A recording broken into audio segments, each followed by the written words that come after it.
Welcome to the Doghouse. Have a listen as we take a look at life, love, and art in all its forms. Here's your host, the Rock Dog, Andrew Davis. This is the Doghouse. I am the Rock Dog, Andrew Davis. Before we get started, I want to read a quote. This quote is, "I was amazed you could actually make a guitar that's perfect. I was floored." Now that quote is by the guitarist for Guns N' Roses, Slash. And what he's talking about is a guitar that was built by my guest today, Reuben Forsland. How you doing? I'm doing very well, thank you. Thanks for having me conversate with you. Joy Guitars is yours, J-O-I, but is it pronounced Joy? It is pronounced Joy, yes. Is it made up of anything, or is it just something you came up with? It's basically based off the idea of it being a pleasure or joy for myself to be a builder, and then the instrument player gets the joy of playing the instrument, and then the listeners get the joy of listening. The idea behind Joy is the brand name Joy is just that the whole process is enjoyable and joy for everybody, and rather than the why do an I. So, yeah. Where are you from? Originally born and raised in Central Alberta. Born in Calgary, but raised a good part of my life in Central Alberta, Sylvan Lake, and then my teenage years in Ottawa, Ontario. Oh, big city. Yeah, gave that a go for a bit, and then moved back, spent many years back again in Alberta, and finally settled here in beautiful Vancouver Island, British Columbia. You had a good childhood? I mean, life was good. Yeah, growing up in a small town, Sylvan Lake, it was just a beach life because it was a beach lake town. So, I grew up as just like a beach bum kid. So sounds like Courtney. Make your way out to that kind of thing. Make your way out to the lake every day. Yeah, that kind of thing. What kind of music are you into? Because I know you build guitars, but what do you like to listen to? Musically, I'm all over the map. I don't like specifically listen to any genres. Just whatever I feel like hits me with something, either lyrically or musically. So yeah, anything and everything. When did you decide to build them? Did you get somebody to teach you, or you're all self-taught, right? Yes, mostly. So, so I started building in 2007, and I had worked with a fellow who had built a guitar and a half. He kind of gave me the basics, and then after that, just learning by mistakes and learning by reading and however I could, asking questions to other luthiers. What do you think sets your guitars apart? Well, I have a different kind of process in the sense that my core, I guess, for my business is to like create something that can maybe emotionally attach itself to a person for a reason or another, such as like a story. Most of my work's based off of trying to find pieces that are special and have great stories. So that's kind of what makes mine stand out as far as the piece itself. But acoustically, I'm in the top of the class with everybody and anybody else that's top in the world. So tonally there, and then my work is world class as well. So yeah, things are going well as far as keeping the quality high. Right, because you make custom guitars, right? Like we're not talking just run of the mill, acoustic Correct. Guitars that you're buying off the shop. We're talking custom made. You work with the artist. You work with the person that wants a guitar. Correct. Yeah, these are extremely high end. They take me a month and a half, 2 months to build. So yeah, really, really, really high end. Details are very important, and everything. The whole process. I work with the client. Most of my work is commission based, and so I work directly with the client. They'll request, or I'll work directly through my process with them, and we will create them a one-of-a-kind piece just for them. Then take us through the Slash build. What happened there? How did you first, hey, I want to build a guitar for Slash. I'm sure a lot of people have said it, but how did you make it happen? Just fell into it somehow. I never actually pursued any of that. Slash and his wife had contacted a fellow who was selling my guitars. There are like high-end beat guitar retailers that are kind of private guys, and they contacted him looking for a custom, and there was a request of a certain kind of wood called the tree, and there was about 8 of us, I guess, available at the time that had some of this wood, and I had some as well, and we all kind of put a menu of ideas and what we bring to the table for Slash, and I was chosen out of the group. So, did you get to meet him? Yeah, I did. Before the build started, he was on tour with Miles Kennedy and the Conspirators, so I went and sat down with him after a show and talked about the build to see what his like personal requests were, and then then again, hand delivered it later that year. Flew down to LA and went to his house and hung out and talked about the guitar and yeah. Wow. And then met him a couple of times. Just when he comes through Vancouver, that I'll have the opportunity to just go say hi again and see how things are. But yeah, it's a great experience. See if you can make him another one, right? Yeah, I mean that would always be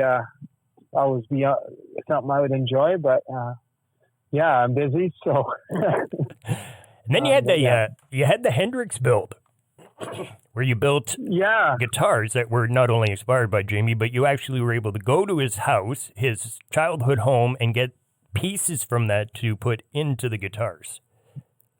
Yeah, so that was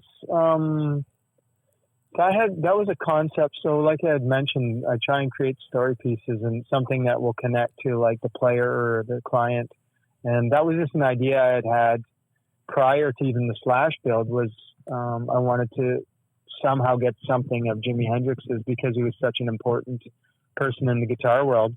I wanted to get something and install it into an instrument, and I knew there would be people out there in the world that it would speak to. So it took me 6 months, and I found the fellow who had it. It was actually, the house wasn't standing. It was set to be demolished, but a fellow and his brother Leon saved the house and dismantled it piece by piece, put it in storage, and that's where I got to actually choose from that package. And then 2 years with my lawyer and the Hendrix estate in conversation to get a license agreement to do 10 acoustic steel string out of the house, pieces of the house. So yeah. And all 10 are out there? Specifically, not yet. So I still have a couple that can be purchased. I'm doing them commission based at this point, but there's still some out there. And specifically pieces of the houses. What's that? I said I've seen them. They're beautiful, beautiful guitars. Oh, thanks. Thank you. You built one for our good friend Des too. Okay, so with Des Larsen's was just, I wanted to address the whole idea of creating instruments inspired by the 4 elements, so earth, wind, fire, and water. And Des ended up with the wind guitar.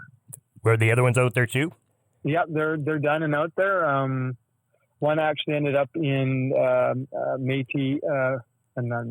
a First Nations fundraiser and raised some funds for a child development facility for the Malahat First Nations, and the other 2 they're out there with clients. Yeah, I saw the Reuben on your website. That was gorgeous as well. How did that one come about? That was a part of a project that the Robert Bateman Gallery and the business called Live Edge Design put together. It was to take a one maple tree and invite 70 wood artisans from across Canada to build a piece made out of this one tree.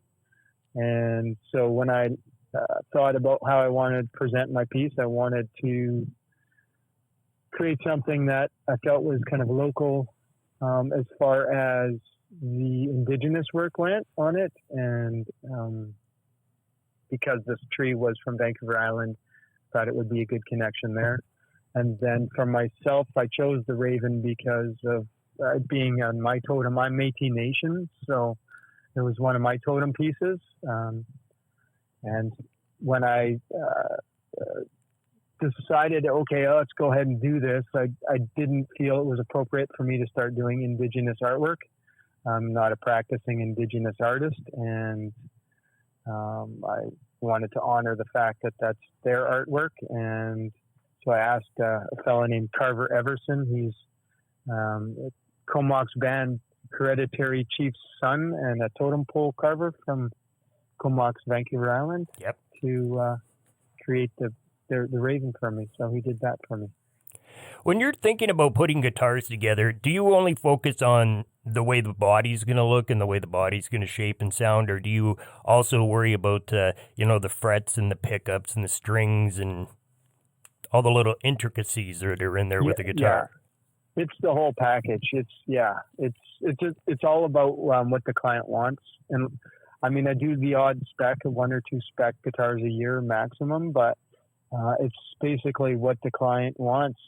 From their playing style, they're going to have different woods that I would recommend to use, like a flat picker with a pick is going to likely be after something that they can drive the soundboard a little harder with that pick, which tends to be like a Sitka or a Lutz spruce or a Swiss spruce. And then if you've got a fingerstyle player, you can still play around with the Sitkas, but definitely more in the Lutz and Engelmann cedars, just a softer touch kind of tone wood. So we work through that kind of thing, and then we look at kind of what their visual desires are as far as color and figure for woods, and then work with kind of woods from wherever, exotics or domestics, to create them the body and neck. And then as far as acoustic pickups or any of that kind of stuff, I mean, rarely do I get a pickup request, but I do on occasion. And then the instrument is actually the neck relief, and the top also is kind of worked with in their desire for their string gauges. So because the different string gauges are going to have different pull on the neck, that creates kind of different requirements. From beginning to end, how long does it take from design to handover on an average? It's probably about 2 months for my work, and then I don't do my own finishing. I used to do French polish, but I moved away from that. It's not durable enough. So I have 2 fellows out of Vancouver. They did all the Laraves. They have combined 35 years of finishing experience for Larave. So I send my work to them, which usually takes 6 weeks. So it takes about 4 months from start to the time I'm ready to ship it to the client. Is there anybody that you haven't built a guitar for but you'd like to? I think Keith Richards would be interesting. He's definitely on my list.